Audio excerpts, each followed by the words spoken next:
Protein powder আপনার খাদ্য তালিকায় একটু দুর্দান্ত সংযোজন হতে পারে, তবুও এটা আসলে খাওয়ার খুব একটা প্রয়োজন নেই।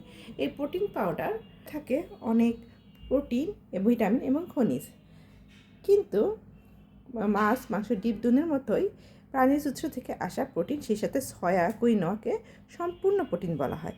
এর অর্থ হলো এগুলো শরীরের প্রয়োজনীয় সমস্ত প্রয়োজনীয় অ্যামাইনো অ্যাসিড থাকে এবং এরই সর্বোচ্চ মানের প্রোটিন উৎস। আপনি উদ্ভিদ ভিত্তিক খাবার থেকেও প্রোটিন পেতে পারেন, যেমন অ্যামাইনো অ্যাসিড পেতে পারেন। এখন অনেকেই বলে থাকেন প্রোটিন পাউডার কি নিরাপদ? বিভিন্ন পণ্যের উপাদান ভিন্ন ভিন্ন।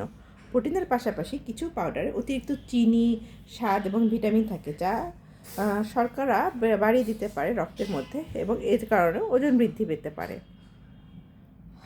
সুস্বাদু প্রোটিন। প্রতিদিনই আমরা প্রোটিনের বিকল্প খুঁজে থাকি। কৃত্রিম স্বাদ বা মিষ্টিযুক্ত প্রোটিন প্রাকৃতিক পাউডার যারা চান তাদের থেকে মহিমান্বিত সিল দুধের মতো স্বাদ নিতে পারেন। 40টিরও বেশি প্রোটিন পাউডার পাওয়া যায়। সাইজের জন্য কোনটি ভালো? প্রোটিন দ্রুত শোষণের জন্য, পেশি বৃদ্ধির জন্য ঘোল খুবই ভালো, দ্যাট মিনস হোয়ে। অন্যদিকে উদ্ভিদভিত্তিক প্রোটিন নিরামিষদের জন্য বা অ্যালার্জিযুক্তদের জন্য বেশি উপযুক্ত। এছাড়াও ডিমে সাদা প্রোটিন পাউডার, কুমড়ো বিচি প্রোটিন, বিভিন্ন প্রোটিনের উৎস, এমন অনেক কিছু থাকে। প্রোটিন প্রধানত 4 প্রকার। আমরা প্রোটিন এবং অ্যামাইনো অ্যাসিডের উপর বলতে পারি যে এটি 4 প্রকার: প্রাথমিক, মাধ্যমিক, তৃতীয় এবং চতুর্থমুখী। এবং আমরা এটা প্রতিদিন 2 স্কুপের বেশি খাবো না, 2-3 স্কুপ খেতে পারি, এর চেয়ে বেশি আমরা খাবো না। এটা আমরা জিমের পরে আমরা খেতে পারি। জিমের পরে প্রোটিন আমাদের গ্রহণ করলে এটা অনেক ভালো স্বাস্থ্যের জন্য। আমরা অনেকেই বলে থাকেন যে এটা কীভাবে খেতে পারি, ব্যবহার কী উপায়। সহজ প্রোটিন শেক তৈরির জন্য একটি জল, দুগ্ধজাত দুধ অথবা উদ্ভিদ ভিত্তিক দুধ দিয়ে ঝাঁকান।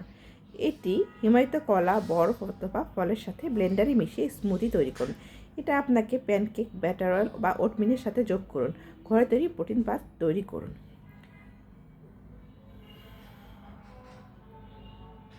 প্রোটিন খেলে কি সাইজ বাড়ে? প্রতিদিন প্রতি কিলোগ্রাম শরীরের ওজনে 1.6 গ্রাম প্রোটিন 45 বছরের কম বয়সী ব্যক্তিদের শরীরের ভর সামান্য বৃদ্ধি করতে সাহায্য করে। দেহে প্রোটিনের কাজ: কাঠামোগত সহায়তা, জৈব রাসায়নিক অনুঘটক, হরমোন, এনজাইম, বিল্ডিং ব্লক এবং কোষীয় মৃত্যু সূচনা করে।